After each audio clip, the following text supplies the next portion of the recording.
Hai halo semuanya. Di sini kami akan mempresentasikan tentang konsekuensi pada sakramen-sakramen pada Gereja Katolik. Sebelum itu, perkenalkan nama saya Bastian Ebenezer Tambun dari kelas 11 MIPA 3 dan di sini saya akan menjelaskan sakramen baptis. Yang pertama, sakramen baptis. Ayat pada sakramen baptis diambil dari Matius 28 ayat 19. Yang kedua, mengenai sakramen baptis. Ucapan pada saat sakramen baptis yaitu, "Aku membaptis engkau dalam nama Bapa, Putra dan Roh Kudus," yang menggunakan materi air. Adapun pelayan pada sakramen baptis yaitu uskup dan imam. Rahmat dari sakramen baptis yaitu, yang pertama, menjadi ciptaan baru setelah dilantik menjadi anak Allah dan juga anggota gereja. Yang kedua, pengampunan dari segala dosa yang berlalu. Yang ketiga, memperoleh rahmat pengudusan yang membuat yang terbaptis semakin percaya kepada Allah dan berharap serta mencintainya. Dan yang terakhir, termateraikan secara kekal dalam sebuah materai rohani yang tidak dapat dihapus sebagai bagian dari Kristus.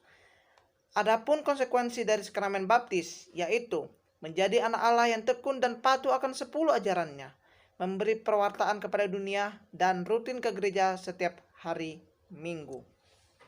Nama saya Louisa Jun Purba dari kelas 11 MIPA 2. Saya ingin menjelaskan tentang sakramen Ekaristi.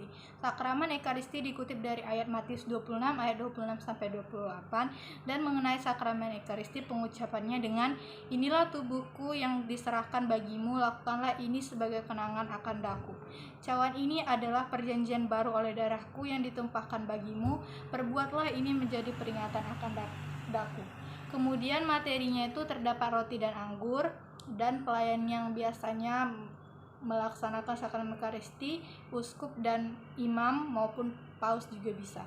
Kemudian rahmat dari sakramen Ekaristi yaitu dengan istilah menyantap tubuh Kristus, gereja menjadi tubuh mistik Kristus dalam pengorbanan Kristus yang menyerahkan diri, tubuh dan jiwa-jiwanya. Tersedia ruang bagi seluruh kehidupan kita. Kita dapat menyatukan segala hal penderitaan, pekerjaan dan juga kegembiraan kita dalam penyerahan diri Kristus. Jika kita mempersembahkan diri dengan cara tersebut, kita akan diubah menjadi kegembiraannya dan menjadi berkat bagi sesama. Terima kasih. Dan ada pula konsekuensi dengan menerima sakramen Ekaristi, yaitu berarti kita sudah menghayati pengorbanan Yesus Kristus, dan dengan demikian kita harus menjadi saksi Kristus. Kita harus bisa memusatkan seluruh perhatian kita kepada Kristus dan mengikuti seluruh ajaran dan kehendak Tuhan. Nama saya Samuel Pasaribu. Saya dari kelas 11 IP 2. Kali ini saya akan menjelaskan tentang sakramen Krisma. Sakramen Krisma adalah sebuah krisma sebagai tanda pendewasaan bagi seseorang. Sakramen ini hanya diterima satu kali dalam seumur hidup. Dasar sakramen Krisma terdapat dalam kitab Kisah Para Rasul 8 ayat 16 sampai 17, lalu ada di Kisah Para Rasul 19 ayat 5 sampai 6. Forma dari sakramen Krisma ini adalah semoga dimeterai oleh karunia Roh Kudus. Materi dari sakramen Krisma ini yang digunakan adalah minyak zaitun dan balsam yang sebelumnya sudah diberkati oleh uskup sebelum sakramen Krisma tersebut berlangsung. Lalu sakramen ini dilakukan oleh uskup. Rahmat dari sakramen ini adalah kita mendapat penghapusan dosa dan diberikan kesaksian iman, dan kita dijadikan berani untuk mewartakan kebenaran tentang Tuhan Yesus. Sekian dari saya, terima kasih. Halo semuanya, saya Gary Arenas, saya dari kelas 11 MIPA 4. Di sini saya akan menjelaskan mengenai sakramen tobat. Contohnya seperti ayat-ayat yang mengenai sakramen tobat, ucapan yang sering dilaksanakan atau dilakukan dalam sakramen tobat, rahmat yang diberikan dalam sakramen tobat, serta konsekuensi yang diterima dalam sakramen tobat. Demikian. Yang pertama adalah mengenai ayat. Ayat yang mengenai sakramen tobat yang saya ambil yaitu mengenai Yohanes 1 ayat 9, yang isinya adalah jika kita mengaku dosa, kita, maka Ia adalah setia dan adil, sehingga Ia akan mengampuni segala dosa kita dan menyucikan kita dari segala kejahatan. Yang kedua yaitu mengenai ucapan.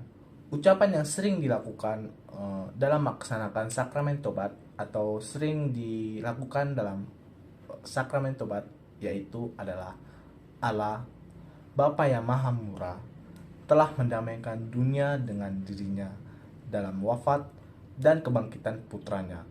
Ia telah mencurahkan Roh Kudus demi pengampunan dosa, dan berkat pelayanan gereja, Ia akan melimpahkan pengampunan dan damai kepada orang yang bertobat. Maka saya melepaskan saudara-saudari dari dosa saudara. Dalam nama Bapa dan Putra dan Roh Kudus. Amin. Seperti itulah ucapan-ucapan yang sering dilakukan atau yang sering dilaksanakan dalam sakramen tobat. Yang ketiga adalah materi. Dalam materi sakramen tobat yaitu mengenai tindakan pertobatan dan dosa yang mau dihapuskan saat kita mau bertobat dalam sakramen tobat.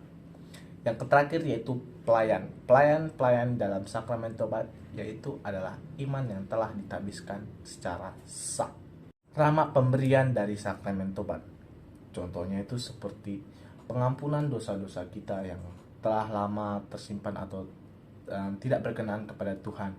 Yang kedua, berdamai dengan kembali kepada Tuhan dan dengan gereja. Yang ketiga adalah pemulihan keadaan berahmat jika keadaan berahmat hilang karena dosa kita. Yang terakhir, memberikan kedamaian, ketenangan suara hati, dan penghiburan secara rohani.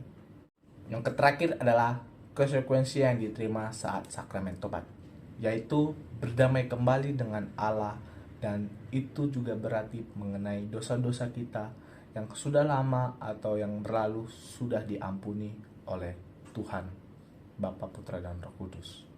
Sekian, dan akan dilanjutkan sakramen berikutnya kepada orang yang selanjutnya. Perkenalkan, nama saya Tabita Kamelia dari 11 MIPA 2. Saya akan menjelaskan mengenai sakramen pengurapan orang sakit yang didapat dari ayat Alkitab Kolose 1 ayat 24. Ucapannya, semoga karena pengurapan suci ini, Allah yang Maha Rahim menolong saudara dengan rahmat Roh Kudus. Semoga Tuhan membebaskan saudara dari dosa dan membangunkan saudara di dalam rahmat-Nya. Materi yang digunakan yaitu minyak suci, pelayannya uskup dan imam. Rahmat dari sakramen pengurapan orang sakit yaitu membawa penghiburan, damai, dan kekuatan, menyatukan orang sakit serta penderitaannya dengan Kristus sendiri. Bagi banyak orang, sakramen ini mendatangkan kesembuhan fisik dan dapat mengampuni dosa. Konsekuensi dari sakramen pengurapan orang sakit yaitu mendapat kekuatan, ketenangan, dan kebesaran hati, serta memperbarui iman dan pengharapan kepada Kristus. Perkenalkan, nama saya Glenn Carlos Korigin dari 11 MIPA 3, dan sekarang kita akan membahas tentang sakramen perkawinan. Ayat yang berhubungan dengan sakramen perkawinan adalah Matius 19 ayat 6.